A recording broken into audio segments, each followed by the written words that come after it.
John Fredericks, America's Godzilla of truth, popular and proficient in picking politics with prophetic precision. And now Jay Fred's picking football. Are y'all ready for this? All across the airwaves and streams of the John Fredericks Media Network. When the game is on your mind and money's on the line, Godzilla Wins, your guide to picking football winners. With America's Godzilla of truth, John Fredericks, along with his partners in point picking, Jack and Nate. Also weekly contributors to the website of winners, GodzillaWins.com. Before you make that play, hear what J. Fred has to say. Godzilla Wins on the John Fredericks Media Network. Oh yeah, for entertainment purposes only.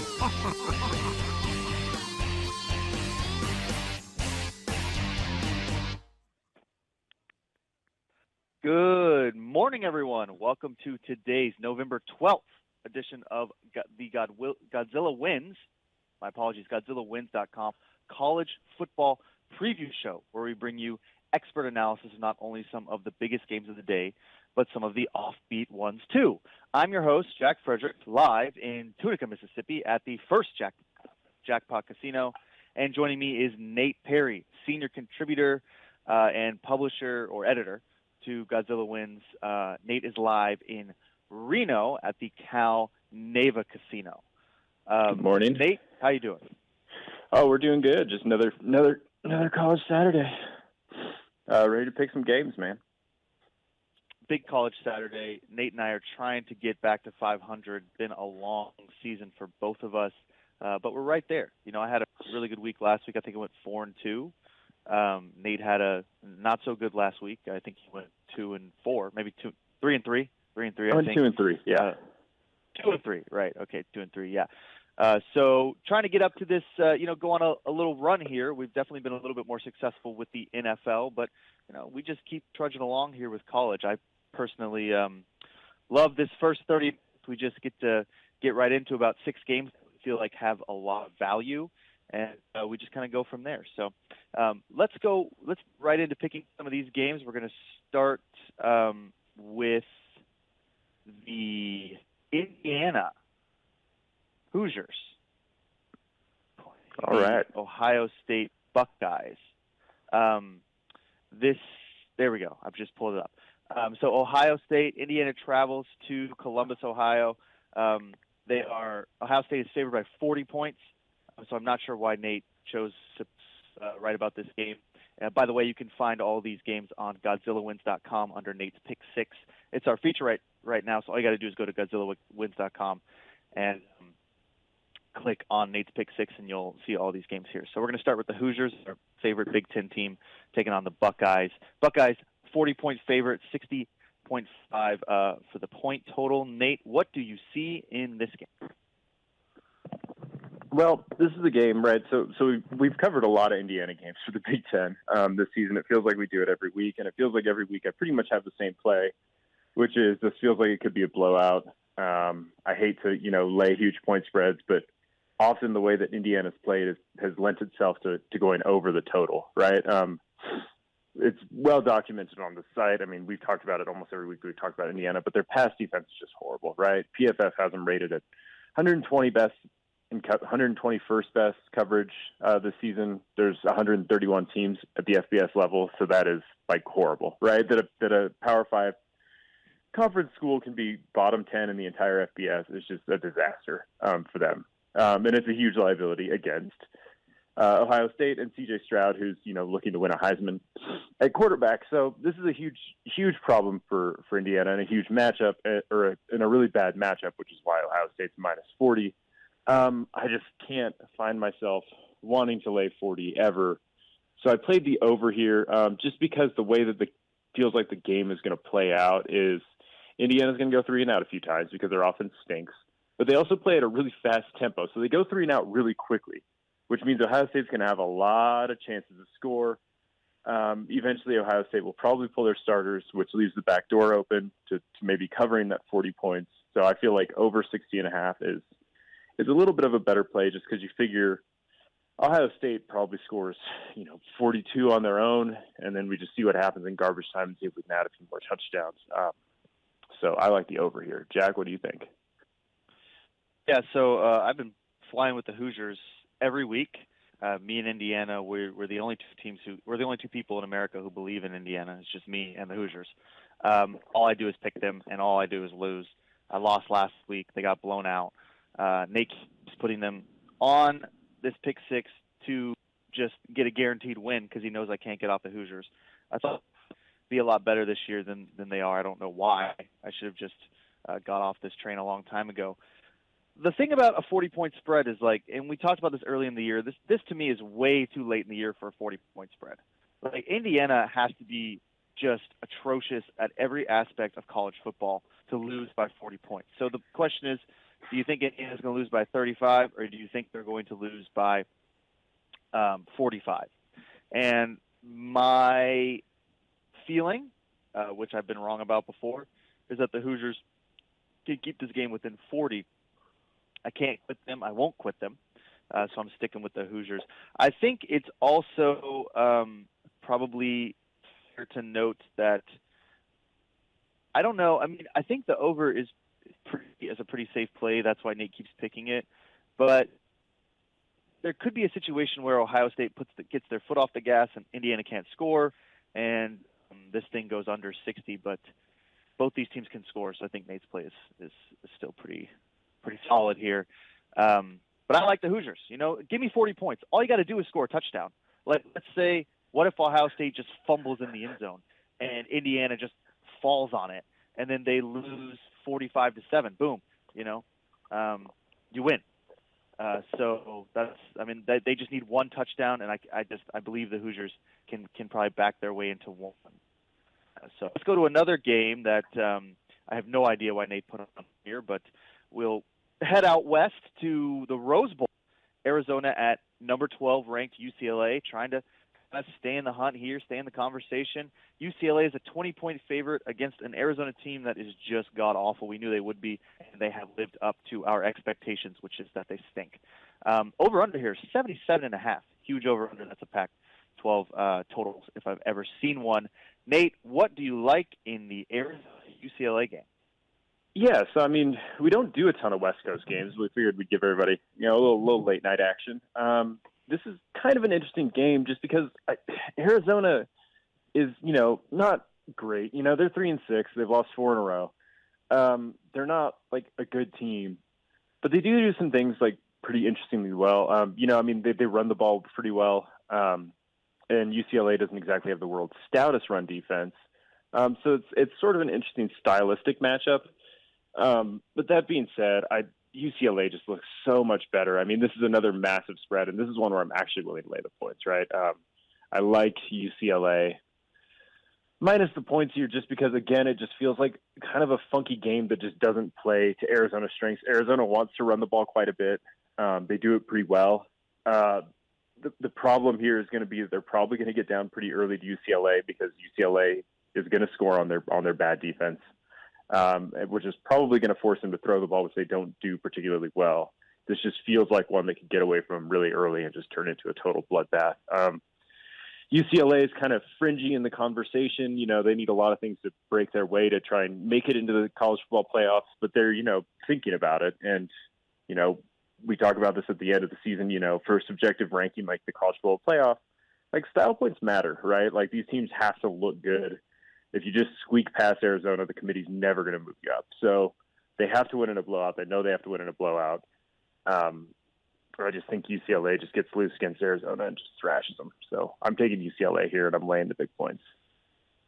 Yeah, and I think that analysis is sound when it comes to the college football playoff. Every team that's right in the hunt wants to impress at this point in the season. So when they get a bad team, they try to score.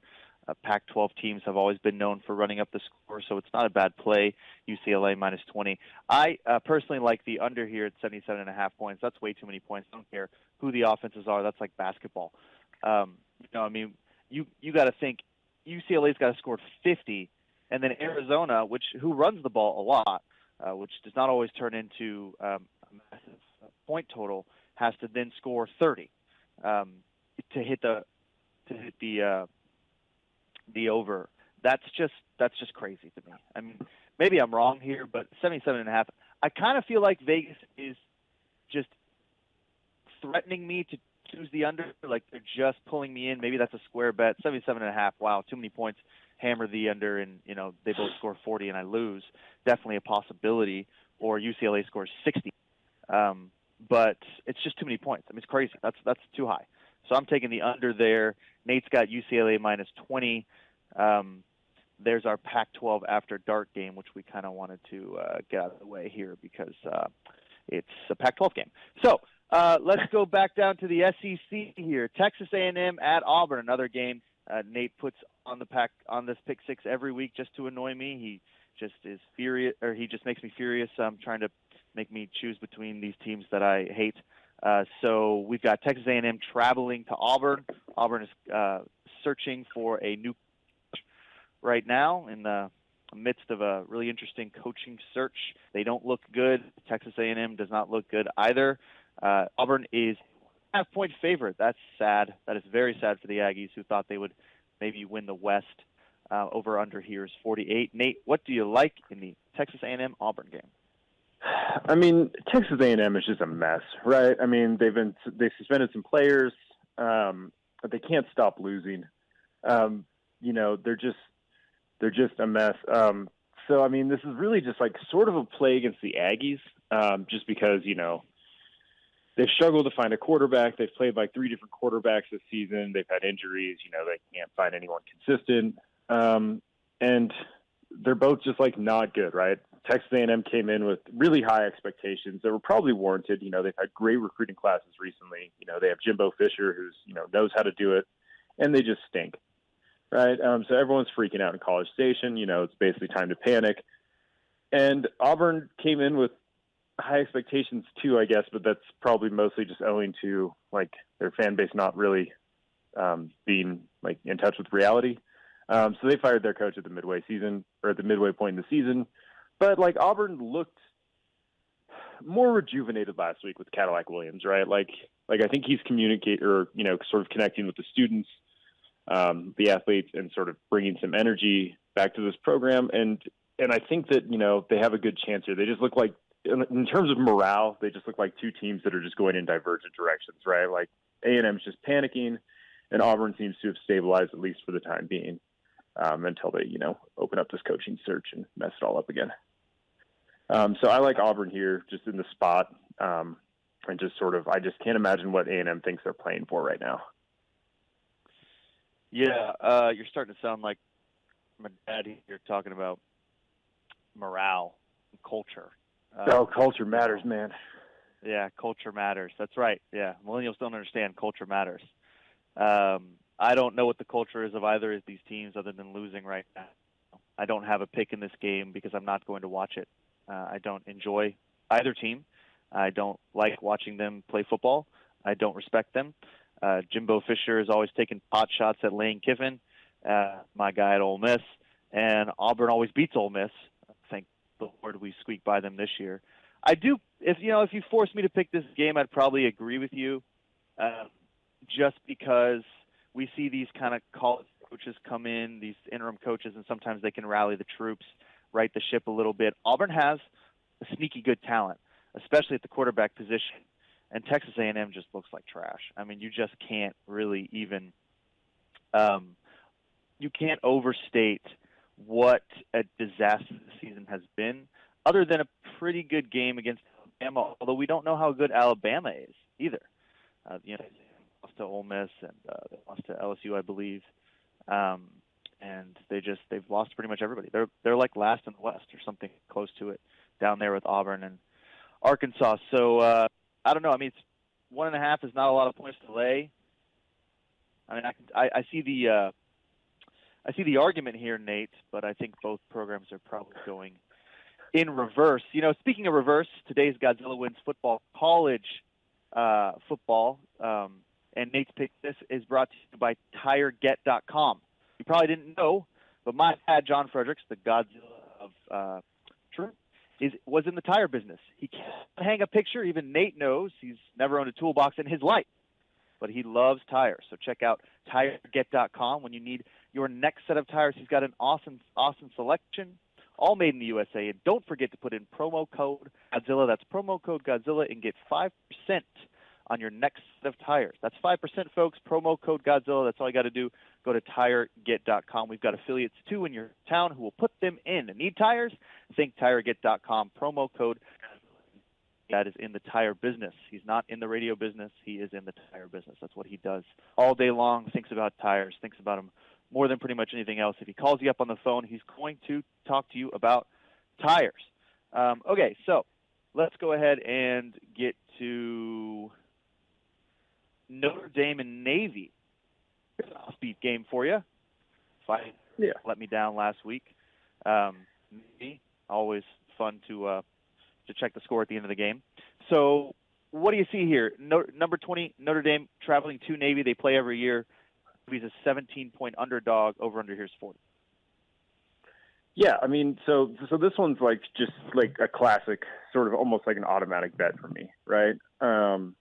Notre Dame's coming off two pretty massive wins, for their program to sort of, get things in order for them. They beat Syracuse a couple weeks ago when Syracuse was fairly highly ranked, and then they beat Clemson last week. This just looks like the ultimate flat spot for them. They had two really competitive sort of big-time games, and now they're going to Navy. And I think it's just fair to wonder how motivated the Irish are going to be to show up and just totally, put it down on Navy here. It's always hard to cover huge spreads against service academies just generally. It's really hard to cover sort of, multiple score spreads. Service academies are something well over 60% when they're getting more than 2 touchdowns since 2005, against the spread. So this just looks like an automatic spot for me. Additionally, there's some sort of stylistic things. Navy actually has a pretty good defensive line, and they've been pretty good against the run this year, which is really what Notre Dame wants to do. They prefer to run the ball. Likewise, Navy, like other service academies, runs a triple option. It tends to frustrate teams that don't see it very often, and it tends to slow the game down a ton, so the clock's always running, which makes it even harder to cover a big spread, just because the other team, Notre Dame in this instance, probably just won't have as much time to run plays as they normally would against a different team. So I like Navy here. It was basically like the first thing I bet this week when I saw the 17 points. So Navy's not awesome, but it's kind of a weird matchup for Notre Dame, and it's a really weird spot in their schedule. So I'll take the midshipman here. Jack, what do you like? Run that stat back for me when a service academy is catching more than 15 or 16 points. What was that? So service academies are 40, 22, and 2, which is 64.5% when they're getting more than 2 touchdowns since 2005 against the spread. Wow. That's crazy. And they average covering by almost 5 points a game. Yeah. Yeah. I mean, that's any statistic that dates that far back and hovers at 60% is really hard to ignore, because you're basically at that point playing the odds and just taking a flyer that 35% won't or 36% won't come to fruition. So really interesting statistic there. I'm maybe a little square here. I think a lot of times people see service academies and they just take the under because they run the option and they run 100 times a game in the end zone. Navy does have a really good defensive line, as Nate talked. I just kind of like Navy. I think they're pretty good. And I don't really know if Notre Dame. I think the Clemson game says more about the Tigers than it does about the Fighting Irish. But you can't ignore it. And the Syracuse game, I don't know how good Syracuse is. Maybe, I mean, that's just sometimes Syracuse wins a lot of games and they're not actually any good, kind of like Kansas, some of those other teams. So not really too impressed with that win. So I'm just going to go with the under here. I don't think Notre Dame is going to find the end zone as much as they hope to, and I think Navy probably hangs around enough to score a couple touchdowns in this game. Probably the total points probably hits at like 37 or 8, and it's enough for me to make a little bit of Monopoly money. So I'm taking the under there at 40. That's a good pick, Nate. Good game. Very interesting. So we have 2 more left here, 2 of the big ones. I saved them for the end. We'll talk about the big SEC matchup in a minute. We do a lot of Ole Miss here, but we'll just hold off on that. While we go to number 4 TCU at number 18 Texas. This is like a huge game. Big implication for TCU. They're traveling to Austin to play Texas. I'm sure Matthew McConaughey will be on the sidelines. You got Quinn Ewers, all that stuff going on. Texas, a 7.5-point favorite. I'll say that again. Number 18 Texas against number 4 TCU, and Texas is a 7.5-point favorite. Point total here is 65.5. Nate, what do you like here? Yeah, I mean, so we covered a game that was sort of similar last week, right? When Tennessee played Georgia, Tennessee was coming to the game ranked number 1. They were getting anywhere from 7.5 to 8.5 points against Georgia, who was a big time favorite despite being lower ranked. And Georgia just beat the brakes off of them, right? It was never really even particularly close. And now we're getting a game like that again. Texas is, number 18th in the CFP rankings. TCU's number 4. And somehow Texas manages to be over a touchdown favorite. I'm not taking the bait this time. I took it last week. I took Tennessee. I was a true Tennessee believer.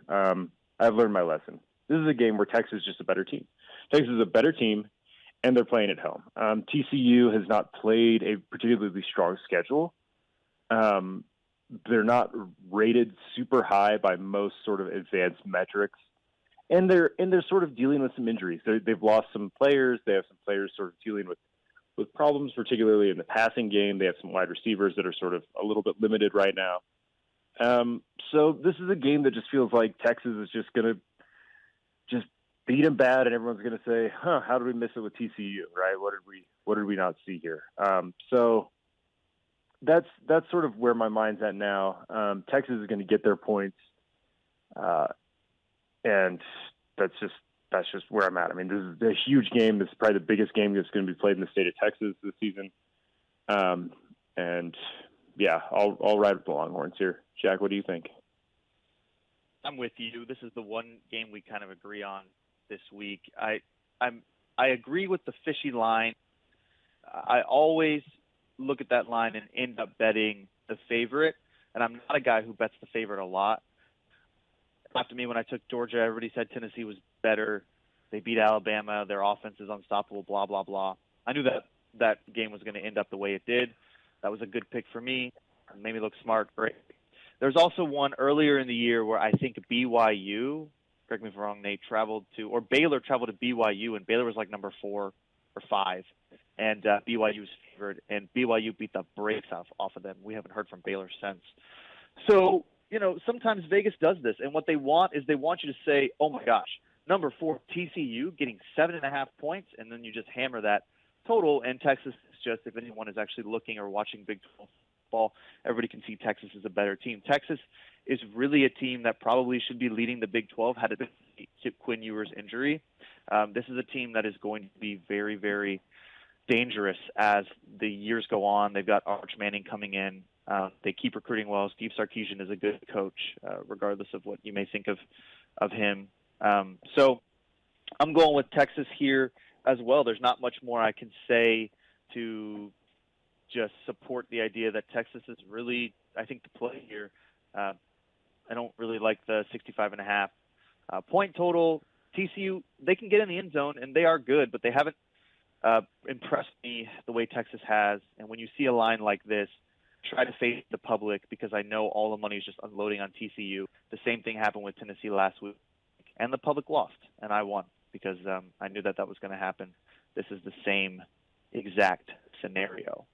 So let's get to our big game here. We left 6 minutes on the table to watch, to listen to us talk about our biggest game of the Pick 6 for this week. Number 9, Alabama travels to Oxford to face my alma mater. I'll be at the game. Number 11, Ole Miss. Kickoff is 3:30 Eastern Time on CBS. That's that CBS SEC game. Ole Miss, despite being 11th in the country and Alabama having some issues in the last couple of weeks, Ole Miss is an 11.5-point underdog. Opened at 11, moved to about 12.5, moved back to 11.5. Over under 64.5. Big game this week. I'm jacked. I'm ready to go. Ready to watch Ole Miss lose here. So what do you see, Nate? Alabama out Ole Miss. What do you like? Well, I mean, this is a big game for Ole Miss, right? This is, one of the biggest games they played this season, because they're still sort of in the hunt in the SEC West, right? Like the Ole Miss could still get to Atlanta. No. If everything breaks their way, right? So they need to win today, and then they'd need LSU to lose again before the season is over to really realistically have a chance. But it's there, right? It's possible, which is something that like we aren't always saying about Ole Miss at this point in the season. But yeah, I mean, I don't know. Alabama, I thought they were going to really bounce back last week against LSU, and they just didn't. I don't know why Alabama looks so bad, especially on the road. They just look horrible. I mean, their defense in 3 road games in the SEC this season, they've averaged giving up over 35 points a game, which is just insane for a Nick Saban coach defense. I don't get it. They're sloppy. They, create, they tons of penalties. They can't stop anybody running it. And they just don't look like the same Alabama team that we've been accustomed to. And I guess we've been saying that all season, because they've had struggles against weird teams. Losing these 2 games that they have is not like a total aberration. They played Texas A&M really close. They probably should have lost to Texas. So, I mean, this Alabama team probably isn't just isn't the juggernaut that we thought it was. So they've been sort of confusing to watch.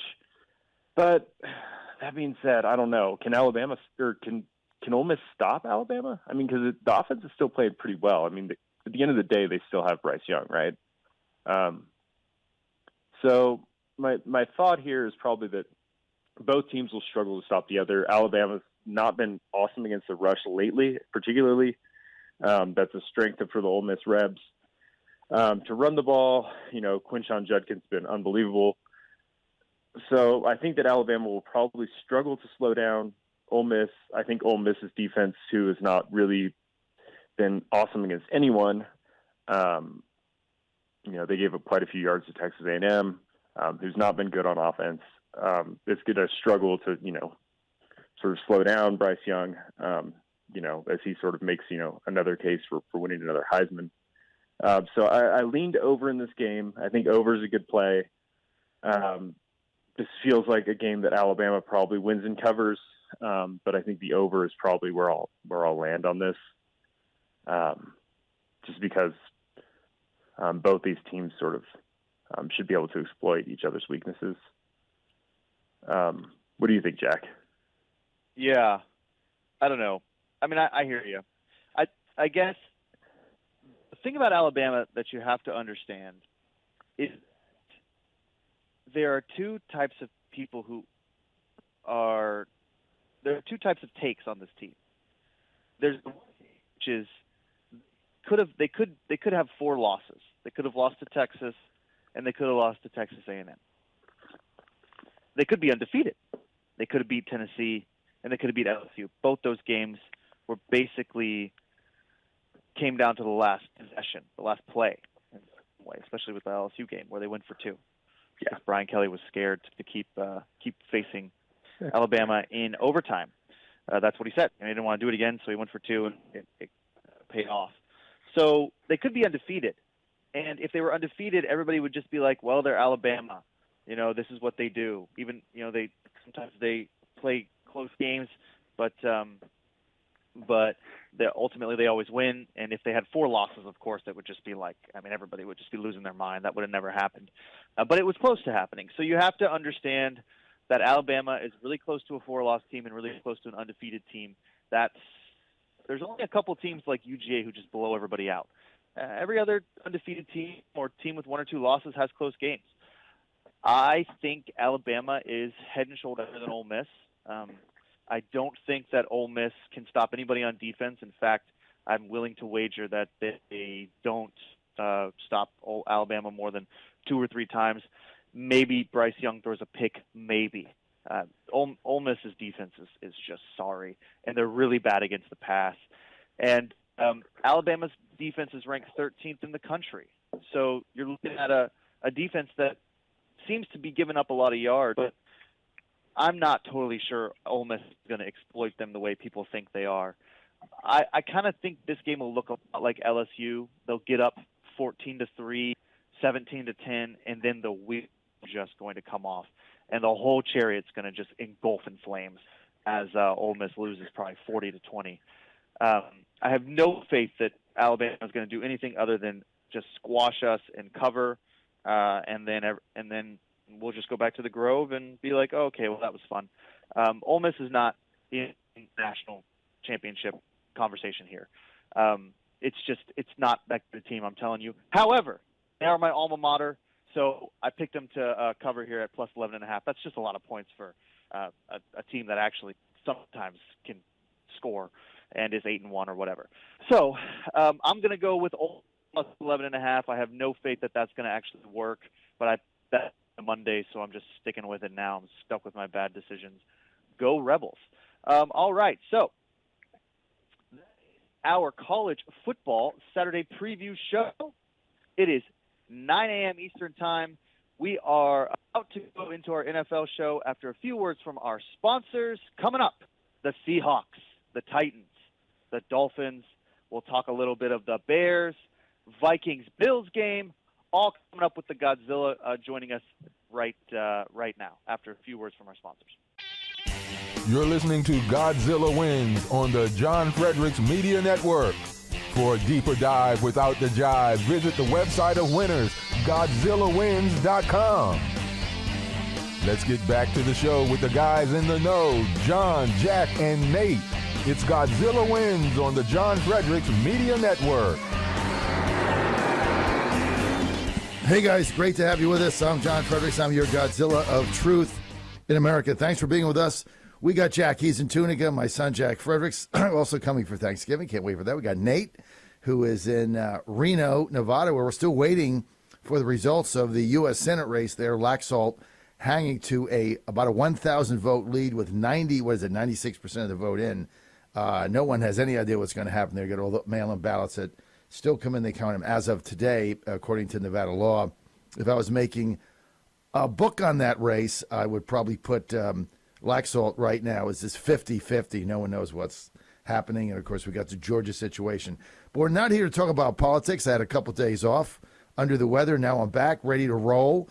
And, hey, guys, I just want to say I look forward, honestly, this is no BS, and I'm not just saying this because I'm your dad and Nate's in the family.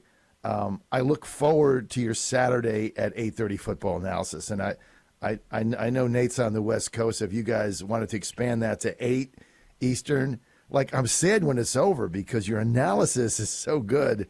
I know you guys put a lot of work in it, and it's better than what is that thing they have on the game day thing where they put the hats on? What is that on ESPN? It's better than that. Yeah, it's really you guys have the best handicapping college football show in America. Thanks, John. We have a lot of fun doing it. No, I mean I look forward to it. Like I can't wait to turn it on while I'm setting things up here. So it's a lot of fun. Of course, I'll see Nate in Dallas. No, in Nashville for the Titans Dallas game. We're all going there. That's our GodzillaWins.com official board meeting. Joe's going to act as the secretary, so we have to have an annual meeting. It's going to be in Nashville during Christmas week for the Dallas game. So we're looking forward to that. Guys, great to have you with us. And we got a big week coming up. Go to GodzillaWins.com, GodzillaWins.com. Also, I got to throw another compliment out to you guys. I mean, the content on Godzilla Wins blows anybody away. GodzillaWins.com. And I'm going to cover the One World Cup game, U.S. and England. So I played soccer in high school. It was a long time ago since I played soccer, and I just did that to get in shape, basically. And I played fullback, and once in a while I played wing because I had a pretty big leg. So if we were behind or there's a couple minutes remaining, they tried to get me the ball out there, but score a couple goals. But I'm looking forward to that. But your premier coverage on the soccer league, I read that when it comes up. That's stellar. So you guys are just doing an excellent job. So thank you for that. Let's get right into it. And, of course, I'm going to lead off because I am on fire. Look, I told everybody, don't worry about it. At the end of the season, I'll be 30 games up like I always am. And I was 9-2-2 last week, 9-2-2, putting me 2 games over 500. I got another 28 to go. But once I get on a roll, I get on a roll. We're going to start with the first game today, guys, in, what was it, Munich, Germany.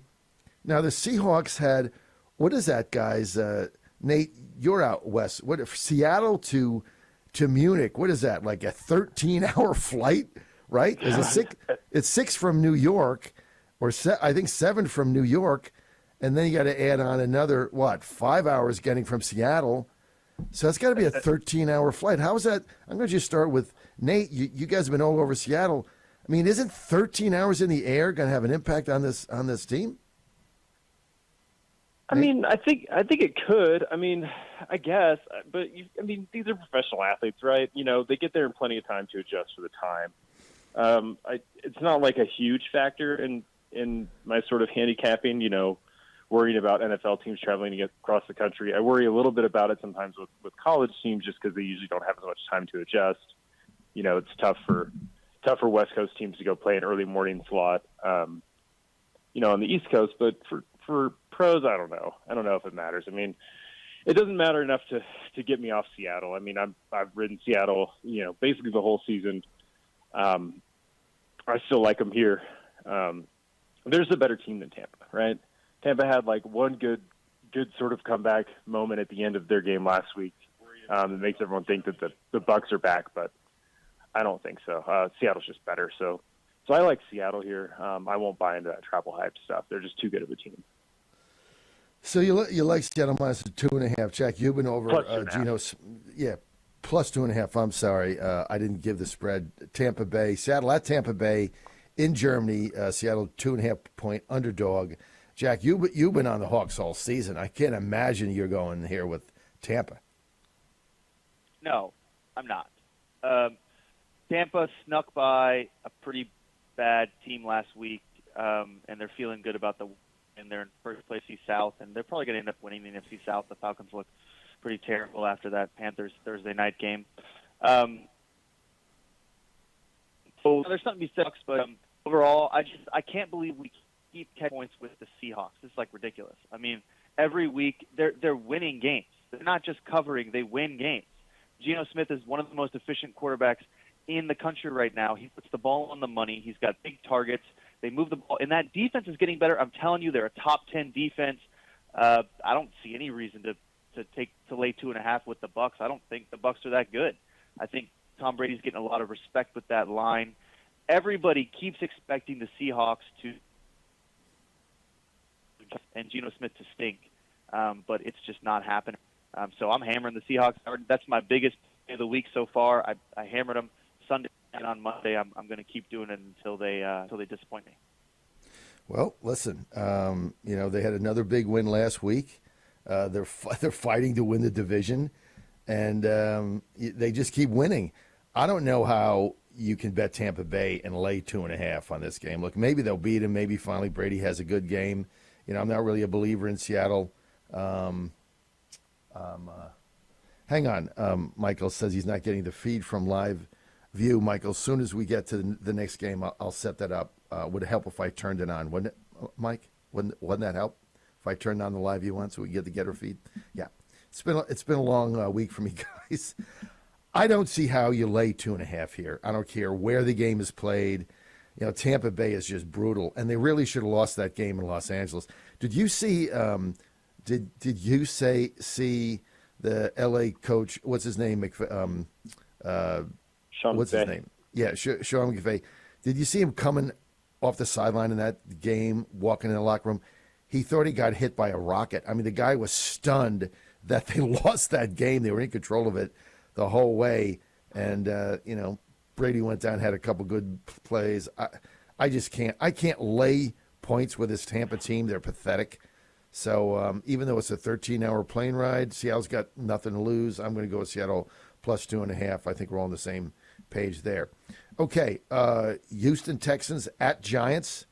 Giants only 4.5 in this game. The Texans probably the worst team in the NFL.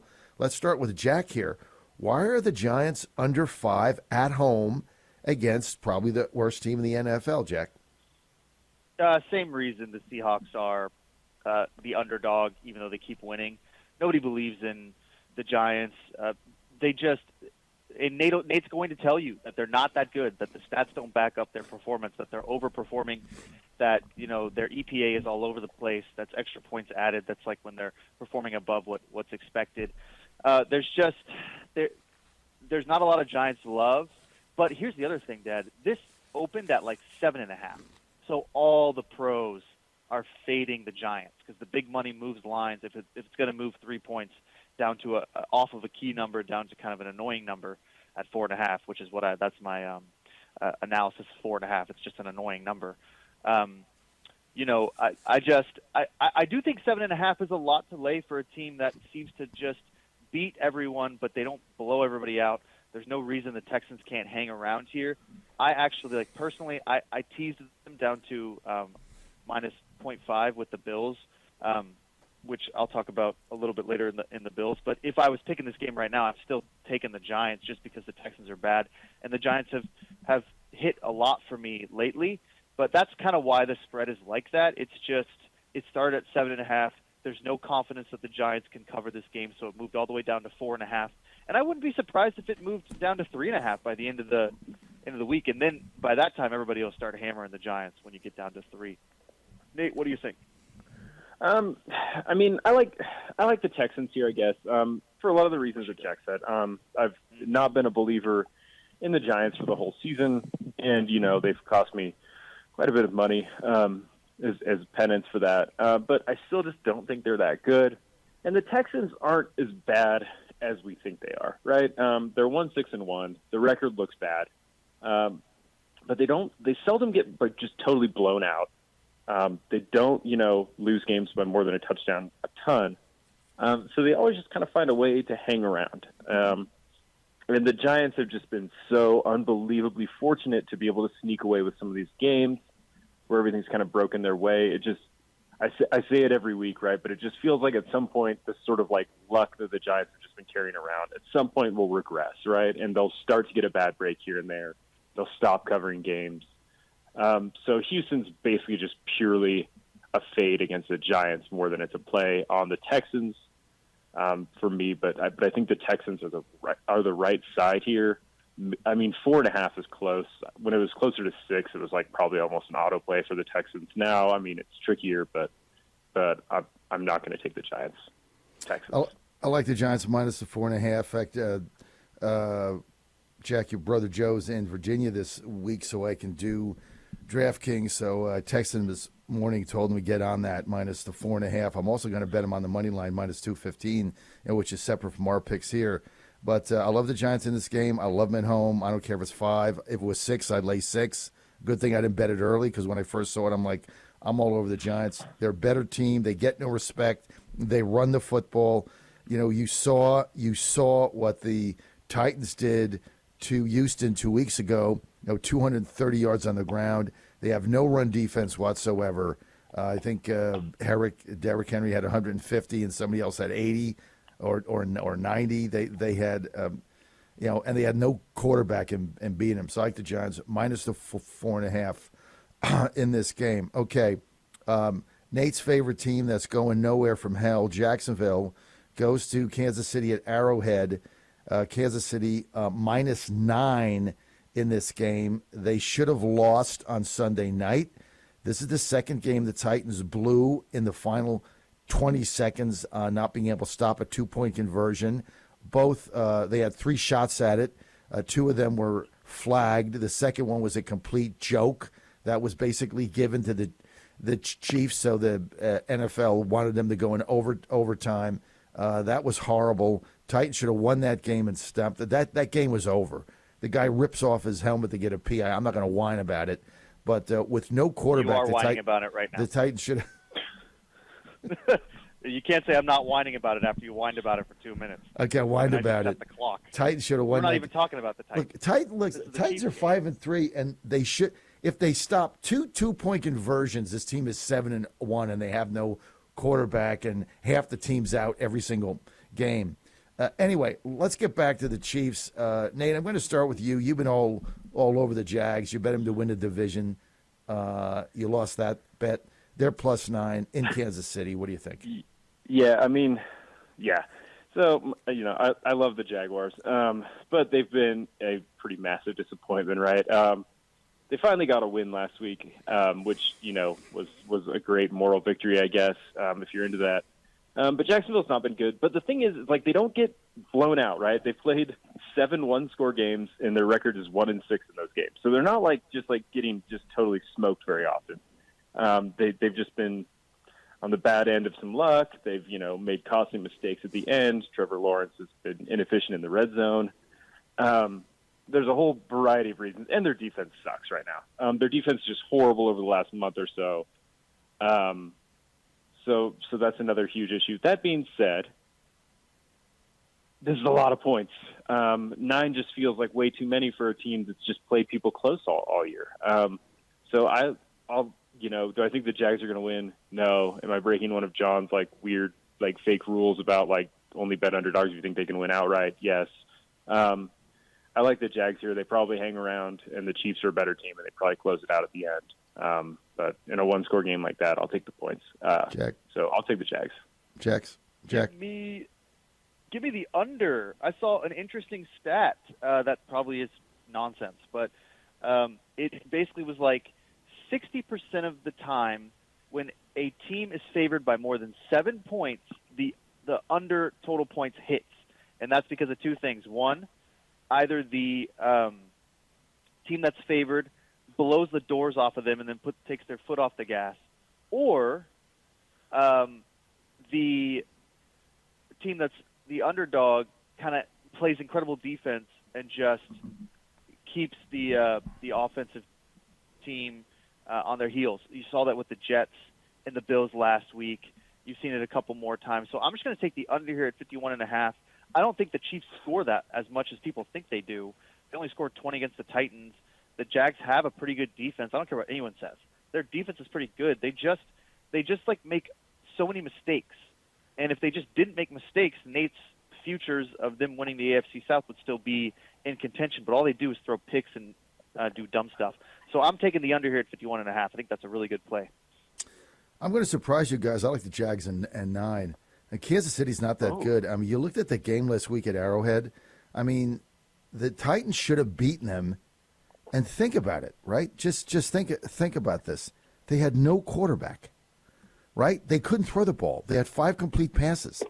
And if it came down to a 2-point conversion, and not only that, it came down to a 68-yard scramble on 3rd and 17. I mean, that's what this game came down to. Yes, the Titans' defense gets better as the season goes on, just like New England. That's a Vrabel team. Everybody knows that. But they got a lot of injuries on this squad. And, I looked at that game. It was all Mahomes scrambling in the fourth quarter. I mean, that was all their yards. 9 points is a lot. I agree with Nate. They kind of hang around games. They got a decent defense. They make a lot of mistakes. I just don't think Kansas City's not that good. So I'm going to go with the Jags plus 9. Jack went with the under, and Nate went with the Jags. So we're both on that. Okay. In Miami, the Browns go to Miami. Boy, this Cleveland team's a hard team to figure out. I mean, one week they get smoked. Another week they win big. Then they get beat again. They win on the road. They get beat at home. They win at home. They get beat on the road. How do you figure this team out? Miami at home, given 3.5. It looks like a gift game. I'm going to tell you right now, I'm taking the Browns. I'm taking the 3.5. I don't like this Miami team. I'm going to keep betting against them until they cover 2 times straight. They still haven't done that. I covered against them again last week with the backdoor cover. I'm fine with that. I cashed the ticket. I'm going to go with the Brownies plus 3.5, running the ball down their throat. Nate. Yeah, I mean, I don't. This is a weird line, right? And I've been, pretty high on the Dolphins, particularly when Tua plays. Their record has moved to 6-0 when Tua is playing most of the snaps. So I mean, Tua continues to be awesome for Miami, right? And the Browns are a weird team. The Browns are a team that I have not figured out this season. I thought the Bengals would destroy them a couple weeks ago before their bye week, and they just destroyed Cincinnati, right? In that game. So it's funky. The Browns are a funky team. the problem here, I think, for them is that the Browns are pretty reliant on the run, right? Pro Football Focus has them rated as like the second best rush offense in the league. The thing, though, that I think will neutralize that is that the Dolphins are fourth best at defending the runs. The defensive line is strong for Miami, and we know they're going to score. We know that Tua is going to get the ball to Waddle. We know he's going to get it to Tyreek Hill. We know that they're going to get their points. I struggle to see how the Browns can get enough points to stay within covering here. So I actually like the Dolphins here just because I feel like we've seen so many different versions of the Dolphins that the bookmakers are a little bit slower to respond than maybe they should for how good they are with Tua playing quarterback. So give me the Dolphins here. I'll keep riding this train. Okay, you like Dolphins minus 3.5. I like Cleveland. Jack, you're up. Oh, Dolphins. I like the Dolphins. And I've been on Cleveland a lot this year.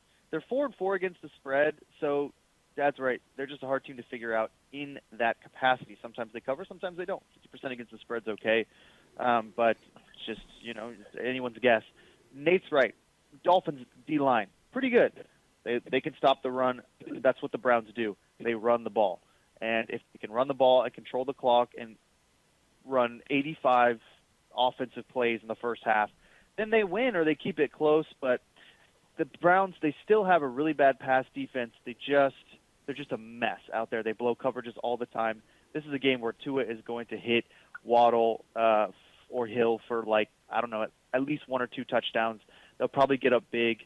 Look at the first half numbers. I think the Dolphins will start out strong, so you might want to take a look at that as well. But I'm taking the Dolphins here minus 3.5. I think this is a pretty easy play, although, Dad, you're right. The Browns have been surprising people, and I've picked them a couple times and won, but I'm going with the Dolphins here today.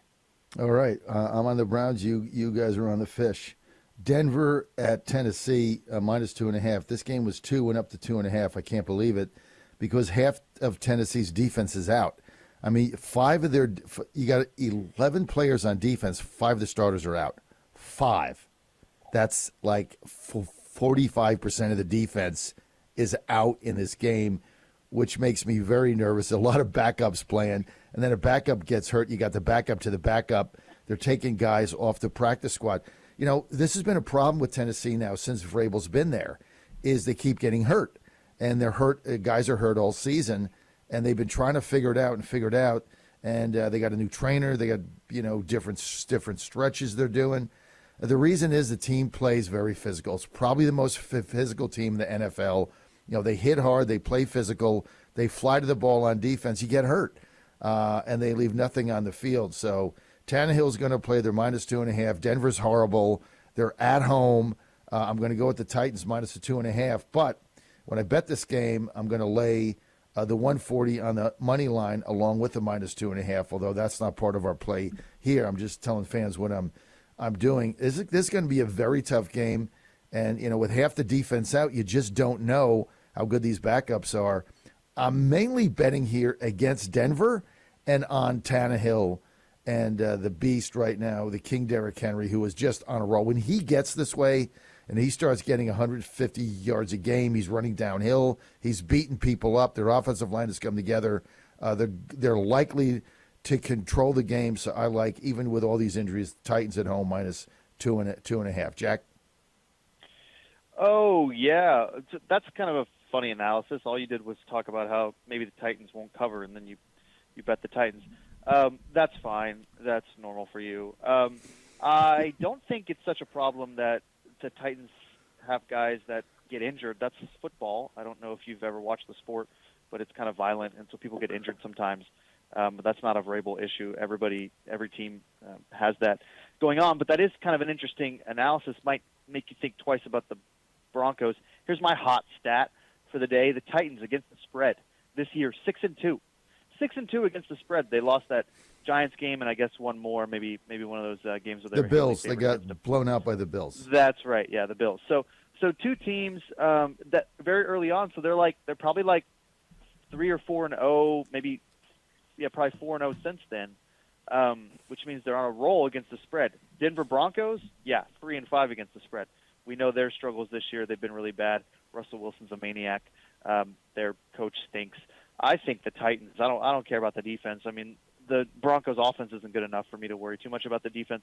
I'm taking the Titans here, -2.5. And, we've been poking fun at Dad all year long. We'd like to get him all riled up by taking the other team. But if you're actually into this stuff and you're serious about it, I think right about now you got to be thinking that the Titans probably going to win the AFC South, and they definitely cover these games. This really not enough for me to be worried. Think about this, guys. You guys have been making fun of the Titans, all season, whatever.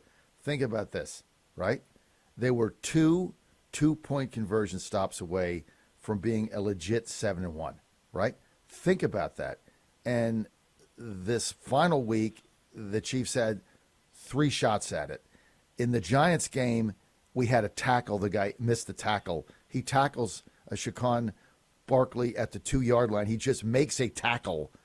The Titans win that game. They could be 7-1. This is a legit team. Look, I got them at 40-1 to win the Super Bowl, and I think we got a hell of a shot. I think we got a hell of a shot. I love my bet. I wouldn't give it up. I'm at 40-1. I just won the big Astros bet at 10-1. I think it's my year. Nate, you're up. Yeah, I mean, I guess the Titans are the right play. I mean, I hesitate to sort of recommend anyone betting it just because do we even know, is Tannehill still going to be injured, John? Have you been he's going to play. Injury? Yeah, he's going to play? Yeah, he's going to play. Okay. Yeah, then I like the Titans here. He's going to play. Then I like the Titans here. The Broncos, haven't shown me a ton. It's hard to have a big takeaway from how they've been playing so far. Whether it's just fake or not. So I guess we're in agreement that the Titans are probably the right play. Just because I'm still not willing to trust the Broncos. So Titans all the way. Okay. Well, we're all three of us are on the Titans. Appreciate that. We got Minnesota, Buffalo, Detroit, Chicago, New Orleans, Pittsburgh. We got a lot of big games coming up. The hapless Colts at Raiders, Arizona at L.A., and then the Chargers at San Francisco, all coming up. Quick word from our sponsors. We'll be right back. Stay with us on Godzilla Wins. Go to GodzillaWins.com. Not sure about the over-under or how many points to lay? Let Godzilla lead the way. You're listening to the radio show for winners, Godzilla Wins, exclusive on the John Fredericks Media Network. For entertainment purposes only.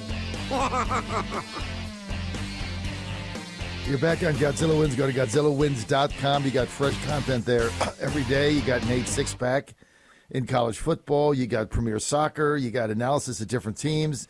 You got all kinds of things. Just go to GodzillaWins.com. You go there one time, you're going to be hooked. It's the best handicapping sports site in America, bar none.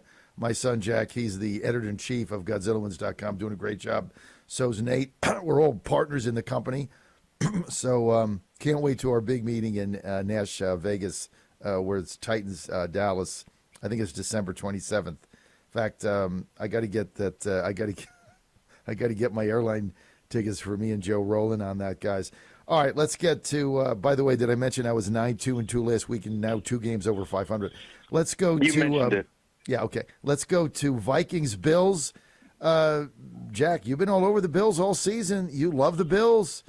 Why are they only 3.5? Right, they're only 3.5 at home over the Vikings, which is like corporate America's team, right? It's like a corporate team. They're not exciting. They manage games, but they keep winning. They're 7-1. Josh Allen's hurt. That's why the spread went down. So he hurt his elbow last week, and I didn't think he's playing. I think Case Keenum's going to play this week while they assess his injury. Could be out a couple weeks. He had a similar injury a couple of years ago that took him out for about 4.5 weeks. 4 or 5 weeks, something like that. So I'll tell a little story here about my up and down ride with the Bills Vikings this week. So I included them in a teaser on Monday before the Josh Allen news broke, and I teased them with the Giants. The Giants were -7.5, and the Bills were like maybe -8.5, and I teased both of them down to Giants -0.5 and the Bills -1.5. So I was feeling really good about that teaser. I thought, those are two games I can probably, win, basically pick them. I'll be fine. And then the Josh Allen news broke, and I forgot I had teased them, and Nate texted me on, like, Tuesday or Wednesday and said, hey, the line is at +6 for the Vikings, and it's going to move because of the Josh Allen news. And so we both hammered the Vikings at +6. So I'm in a really tricky position because I need the Vikings to lose by 3, I think, or 4. Because so you win both ends of the bet. Yeah, I need the Bills to cover 1.5, and I need the Vikings to cover +6. So I'm really, really interested in this game because basically sometimes when you're me or Nate, you just forget what you bet, and then you do something else, and you go back and you think, look, the first jackpot in Casino and Tunica, they take care of me. They keep track of all my bets, but it's just a piece of paper, so sometimes I lose them and then find them later or whatever. So, really interested in this game because it has to really – this is like +3, baby. That's what we need. We need this game to stay close in both ends, and I need the Vikings to lose, but not by enough. So it's 3.5. Who's your pick? The Vikings, absolutely. I got them +6. Look, Josh Allen's not playing, so I'm taking +3.5. The Vikings just keep winning. I don't know how they keep winning. They're an okay team. They manage games. I keep saying this. It's like an old corporate IBM, game that there's a regional meeting, right? Everything is boring. They move the ball down the field. They just score enough to win. They didn't look good against Washington last week, but they won. So, look, I got to take Minnesota +3.5. Nate? This is also really quick, Nate. This is also the problem with you is they're 3-4 against the spread. So even though they keep winning, they don't cover. So keep that in mind while you hammer them. Like the Vikings don't really cover that much. Go ahead, Nate. Yeah, I like the Vikings too, I guess. It's really hard to say now because the line has moved so much, right? It was 9.5 point spread before Josh Allen got hurt. Now it's 3.5. I don't know if Josh Allen is worth 6 points the spread. It feels pretty sharp to me now. I guess I'll ride with the Vikings just because me and Jack already have that 6 point spread already bet when the news first came out. If Josh Allen does play, I imagine he'll probably be limited. I read this really long thing where Carson Palmer was describing having a similar injury, and he said that it was, 2 good throws, and then he just have a bad throw that was just a disaster. And that's just sort of the nature of that UCL injury. It's not super painful. A lot of guys try and go through it, and they just don't really have the velocity on their throws that they, would like. That being said, Josh Allen got hurt, and then the next play ripped off a pass that traveled 69.7 yards in the air, the play afterwards. So I don't know what this injury means exactly, but I think the Vikings are probably the play here. So give me the Vikings, I guess. All right, we all got the Vikings. Lions go to the Bears. Bears -3 at home. I know you guys have been all over the Lions a couple games, Jack, so I'm going to start with you, Jack Fredericks. Oh, man. Well, yeah, I've been all over I'm the only one all over the Lions. Nobody else is. But they stink. And you know who doesn't stink? The Bears. And they're 6-3 against the spread, I think, or something like that. No, they're 4-4. That's fine. 6-3, 4-4. They feel like 7-0. They're just crushing it lately. They have totally changed this team because they let Justin Fields run. They have such an interesting run offense. It's just incredible, Dad. You should watch them as a fan of the run game. They do so many interesting things, and then the passing game, they don't do anything interesting. They're just like, hey, Justin Fields, drop back and try to not throw an interception, and then he runs out of bounds or whatever. They've totally opened up the game with the run, and the Lions, I was on them last week, and I'm glad I won that bet. I look like a genius, but I'm going with the Bears here, baby. This team's looking good. This team's looking real good. I'm loving the Bears. So -3, I'd take them at -5. I agree with you. I like the Bears at home. I like the run game.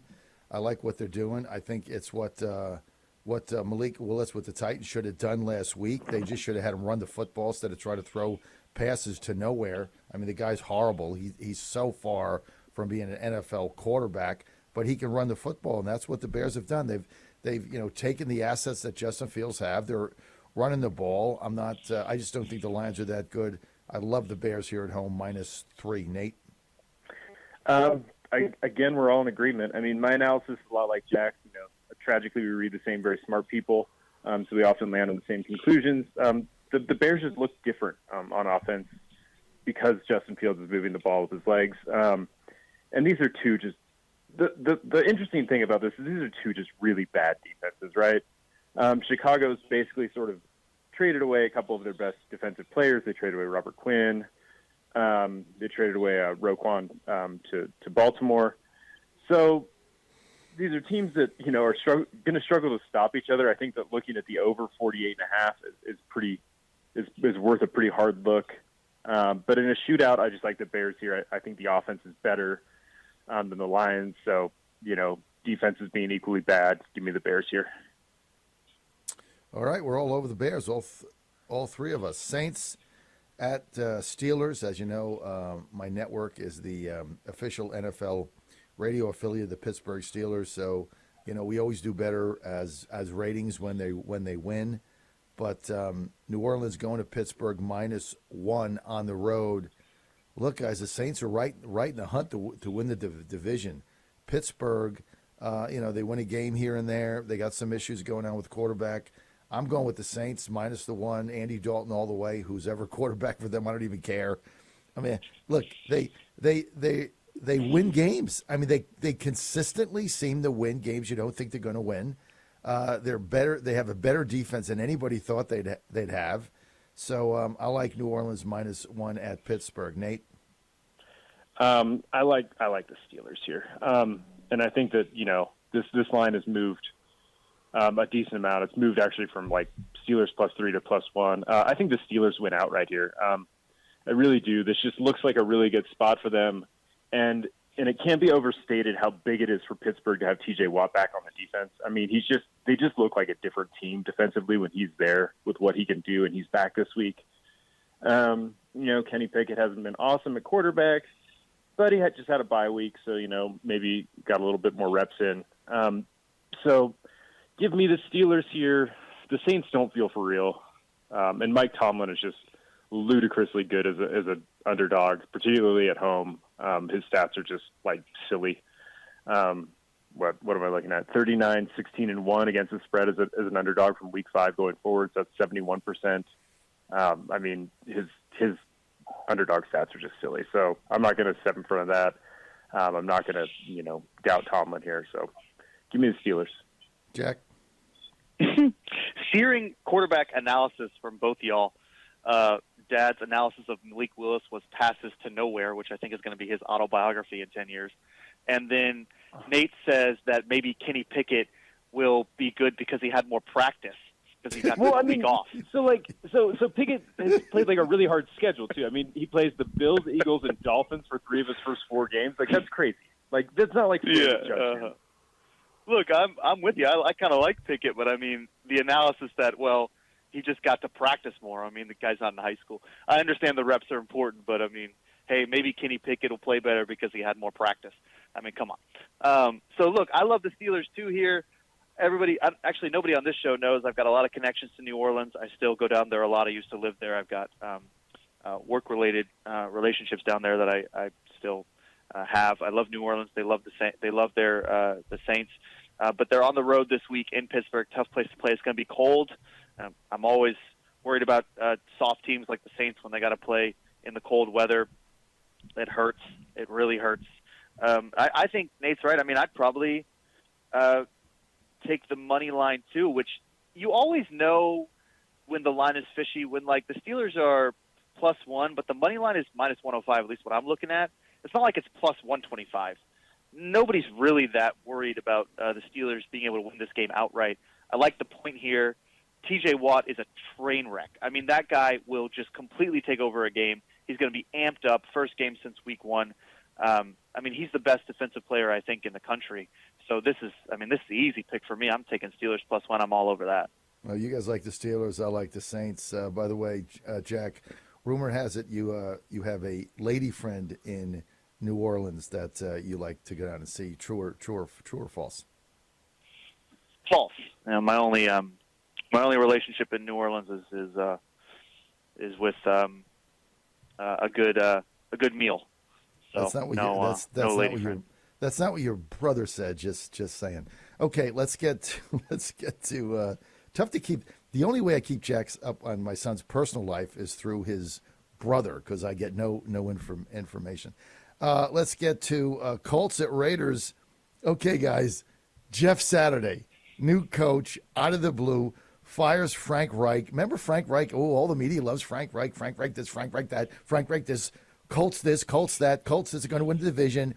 All bluster, all nonsense. I told you guys at the beginning of the season, this team was a total media fraud, right? ESPN loves the Colts. Now they stink, okay? So, and the people that picked the Colts to win the division, how many did, right? They were actually on DraftKings. They were the favorite to win the division. Like, got to be kidding me. But listen, I like Jeff Saturday's coming in. I love the play. These guys got no coaching experience. What the hell, right?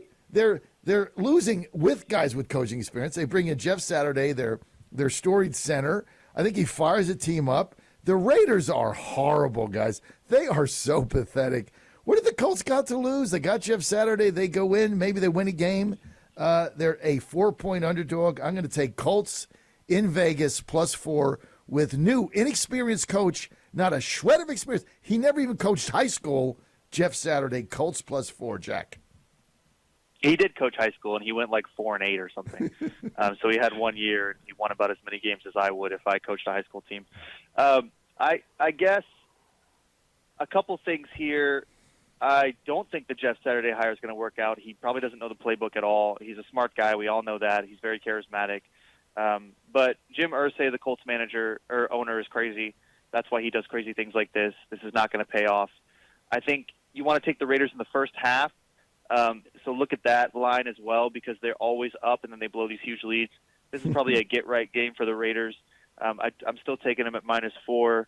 I don't know. I think that Dad watches, I think he subscribes to Colts TV, because he's the only one I've ever seen who just complains about the media's infatuation with the Colts. I'm honestly just convinced that he's just watching, the Indianapolis, WBG TV, station, and the 20-second sports segment where they're like, oh, Indy is pretty good, because nobody else talks about this team at all. It's just your hatred for the fact that they had Andrew Luck and Peyton Manning while you had, Vince Young and, I don't know, Billy Tapp or whatever.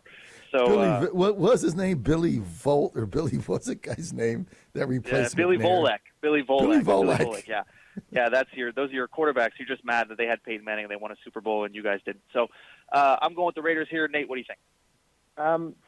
I guess I like the Colts here. I mean, just this is purely just sort of an anti-narrative play, an anti-public play, right? So the Colts have fired their head coach, fired their offensive coordinator. They benched Matt Ryan. This is a team that just looks like it's in total free fall, right? And most bettors are going to be at least vaguely aware of that. Jeff Saturday's coaching, who we talked about his lack of experience. There's nobody else on the staff that's ever called plays in an NFL game. Everything just points towards the Colts just being just an abject disaster this week. And yet, they're only a 4-point underdog. So it just feels fishy to me. It feels kind of trappy. So I like the Colts here. It's not unusual for teams to sort of have a little bit of a bounce after firing their coach, at least for a game or two, where they kind of get up for it. So I like the Colts here for no real reason other than I just think the Raiders are terrible, and the narrative just makes me feel weird about this. So I'll take the Colts. I love coaches that were tough ex-players. Now, not all of them turn out. Remember Abe Gibran with Chicago, right? He was offensive lineman. Also Mike Munchak. Right, I was just going to say that our guy Mike Munchak, who was there 3 seasons, and he was 8-8, 8-8, and 7-9, or 9-7. I mean, he was at a 500 team. But so not all of the tough offensive line players work out. Although I thought Munchak did a pretty good job. But I just like the move. I love what Irsay did. I mean, everything is a disaster. Let's get your guy that everybody loves. Let's throw him in there and see what the hell happens. It can't get worse. I think the team gets up for him this week, and then we'll go from there. Besides, you can't bet the Raiders. I mean, their defense is non-existent. And the leads they blow in the second half or something else like the Colts. Okay, we're going to start with Nate here. Get to the 4:30 game. Cowboys, Packers. Cowboys are -4 in Green Bay. Who would have ever thought, Nate? Yeah, I mean, this is a weird game too, right? And this is another one that's just like that I'm looking at just purely in terms of like the public narrative, right? Green Bay stinks. They can't stop anybody who runs the ball remotely well. The Cowboys run the ball extremely well with Tony Pollard and Ezekiel Elliott. This just looks like a no-brainer for the Cowboys, right? Like, Cowboys been playing well. Defense is nasty. Micah Parsons is going to make Aaron Rodgers' life hard. The narrative is just all Cowboys all the time, which freaks me out. It doesn't feel right. This is the same thing as the game we just covered with the Colts, where it just feels trappy to me. I like the Packers here, and I'll bite on this number. Just because. No. Wait a minute. Wait. It Jack, feels like a trap. Did I just mishear Nate? So you're a just, diehard Cowboys fan, and you're betting against your team and taking the points in Green Bay? I do it all the time. My money's different than my fanhood. He's not you. He actually fades his team, but bad juju, dude. But no, and he's usually right. And you're not. You're always hammering teams you love, like the Jets. But go ahead, Nate. Jets. To me, this is just. To me, regardless of your homerism, this is ridiculous. But go ahead. Go forth with your ridiculous take. That's the thing, right? Like, you guys and your strenuous resistance to this bet is makes me feel even better. Just because it looks like free money on the surface and it's never free. It's bad juju, dude. This guarantees you guys lose the game in Nashville where we're all together on December 27th. God will punish you for betting against your team. This is the way it works, man. There's all kinds of stuff in the cosmic atmosphere that goes out. You bet against your team, man. It's really bad. It's bad juju, right? Everybody's been telling me to lay off. I had the Astros at 10-1. Everybody's telling me, lay half of it off. No way, right? It's bad juju. No way I'm doing that. I got Titans to win the Super Bowl at 40-1. They get there. I'm letting it roll. I can't believe you're betting against your team. It's a bad karma. No, it's fine for him to do that. Your Titans are not going to win the Super Bowl, so you can take that ticket and toss it in the waste bin. To me, it's just the Cowboys. Micah Parsons is so disruptive, and I just think that this team it's going to be cold up there, and it's just it's going to be a low-scoring game. But I think the Cowboys just cover. I just think it's a bad take, regardless of your homerism. I don't think this is free money, but come on, man. Cowboys 6-2 against the spread. Packers stink. -4 all day. I'd take a -6 all day long, dude. All day long. I love Dallas -4. Jack loves Dallas -4. Nate's going against a team which absolutely makes it a sure thing bet because it's bad juju. So we're all going with Dallas -4. Nate betting against his team. You're gonna be sorry, dude. You're gonna be sorry. Hey, okay, Dad. Let's get to your favorite team, the Arizona Cardinals. I'm sick of this team. I really hate them. I really hate the Cardinals. I'm betting the Rams -3. I'm betting against the Cardinals every game for the rest of the season. I was right at the beginning of the season. They have a terrible culture. Their practices suck. They're lazy. Kingsbury is the worst coach in the NFL. How I bet them last week is beyond me. They get beat at home in the desert by Seattle. Something's wrong with this team. They're just a sick club. The culture is horrible. The coach is horrible. They don't practice hard. They don't tackle. Kingsbury's got to go. This is the most overrated team in the NFL. I said at the beginning of the season, I said they were a fraud. I bet against them every week except one. They absolutely suck. I'm going with the Rams -3. Rams should have won that game last week. They let Tampa off the hook. They had them down. Game was over. They let them off the hook. They lose. Rams have got to win this game, or they're at risk of making the playoffs, guys. So I like the Rams here -3. Their practices suck. That's not a thing. You don't know if their practices suck. Yeah, You've never been to a Cardinals practice? No, I read about the Cardinals. I got insider No, you info on the Cardinals. don't. Yes, I do. Their practices suck. The coach even said they don't practice hard. Kingsbury, who's a total loser, second only to Matt Rule, who we predicted would go by Halloween. We were 2 weeks late. Another loser coach. Rams -3. pound it. Go ahead. Well, I agree with John, I guess. But my take is a little bit different. I don't really know. I don't have any insight into how they practice.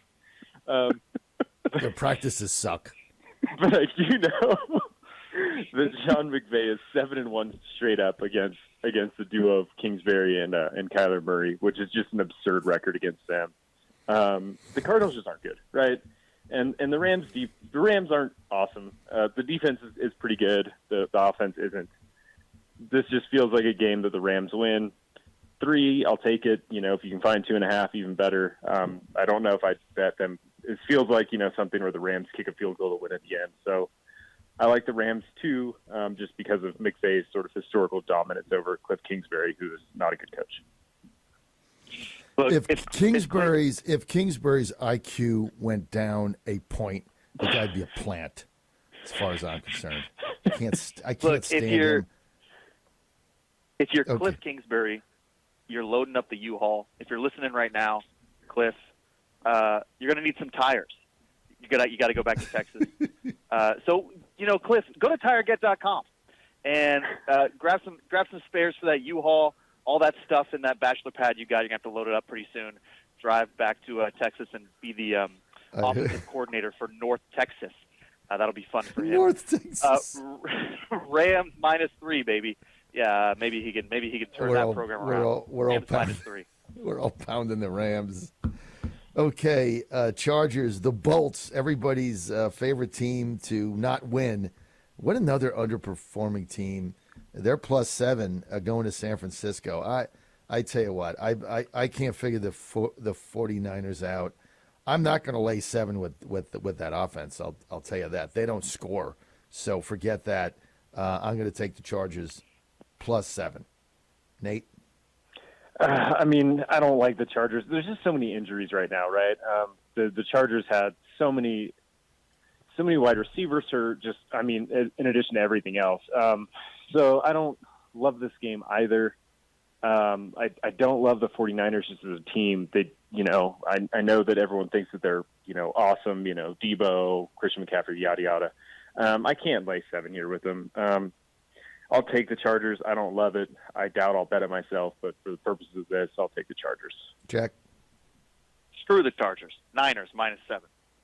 All right, easy one. All right, let me read a from Crypto Expert on Getter. He says, here's his 3-team parlay today. Texas A&M over 48, TCU +7, money line, and Oklahoma State over 48. He says he bet 100 to win 350. So, Crypto, I think that's a pretty interesting bet. Okay, let's get to the final game. Monday night, the Washington whatevers, who are playing better with Tyler Heineke than they ever did with Wentz, go to the Eagles. Eagles at home, -11, undefeated.